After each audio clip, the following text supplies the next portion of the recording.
Mayong good morning. Salamat Lord sa grasya. Mamahaw na ta. Pang 64 days na ninako nga no rice. Okay. Alas 8 ni siya nagkaon ko. Unahon na to kaon ang bulinaw nga may itlog. Unya, itlog sad nga may itlog.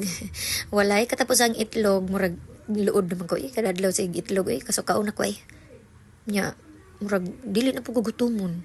So ay ragon ninyo 1 week magsige mog itlog pero ayaw pag carbs kay dili pud maayo kung itlog nya mag daghan og carbs mamana mo taas atong cholesterol pero og itlog lang bisag 5 pa na kada adlaw okay ra kaayo itlog garne nanta mahadlok kay basta magsunod ta ng mga low carbs doktor nasa online sunod ta sila pagkaon murag dili ra ta mahadlok labi na gato nga pila no exercise kay manggawas ato mga singot so bisag maniguro pagkaon din ha og tambok magawas ra imuhang singot magawas imuhang mga cholesterol unya mao na siya na dili ra ta murag dili ra ko kuyawan buyag lang kay kada adlaw man ko exercise bisag kaon pa kog karni pero gilang meron man sada kong karni kanilang itlog kay pagutomon ko kaon kog itlog ni makapatas man kuno ni sa cholesterol pero dili na tinuod.